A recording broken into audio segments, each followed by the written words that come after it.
മുഖ്യമന്ത്രിയുടെ സഭയിലെ അടിയന്തര പ്രമേയത്തിന്റെ മറുപടി സംഘി മാധ്യമ പ്രവർത്തകരെ വരെ സംതൃപ്തിപ്പെടുത്തി എന്ന് പറഞ്ഞാൽ അതിനേക്കാൾ വലിയ പ്രതികരണം ആവശ്യമില്ലല്ലോ. ഇന്നിപ്പോ റിപ്പോർട്ടർ ചാനലിലെ മീറ്റ് ദി എഡിറ്റേഴ്സിൽ സംഘിണി സുജയ പാർവതിയുടെ പ്രതികരണം നിങ്ങൾ കേൾക്കേണ്ടതുണ്ട്.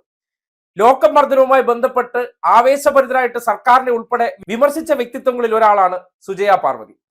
വളരെ അമർഷം രേഖപ്പെടുത്തിയിരുന്നു. പക്ഷേ ഇന്നിപ്പോ സഭയിലെ അടിയന്തര പ്രമേയവുമായി ബന്ധപ്പെട്ട് പ്രതിപക്ഷം അവതരിപ്പിച്ച പ്രമേയത്തിൽ മുഖ്യമന്ത്രി മറുപടി പറഞ്ഞു കഴിഞ്ഞപ്പോൾ അതുമായി ബന്ധപ്പെട്ട് സുജയ് എന്ന് മീറ്റ് ദി എഡിറ്റേഴ്സിൽ പറഞ്ഞ കുറച്ച് വാചകങ്ങൾ നിങ്ങൾ കേൾക്കണം.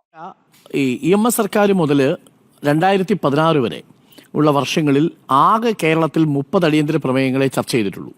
ഇപ്പോൾ 9 വർഷം കൊണ്ട് പിണറായി സർക്കാരിൻ്റെ കാലത്ത് ചർച്ച ചെയ്തിരിക്കുന്ന നമ്പർ റെക്കോർഡഡാണ്. 16 എണ്ണമാണ്.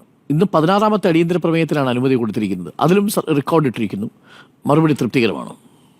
മറുപടി തൃപ്തികരമാണ്. കാരണം ഡോക്ടർ അരുൺ ഇപ്പോൾ പറഞ്ഞ ചോദ്യത്തിൽ നിന്ന് തന്നെ ഒരു ഉത്തരം പറഞ്ഞു തുടങ്ങാമെന്ന് ഞാൻ കരുതുന്നു. ഇന്ന് പ്രതിപക്ഷത്തിന്റെ 16 അടിയന്തരമാണ് അവിടെ നടന്നത്.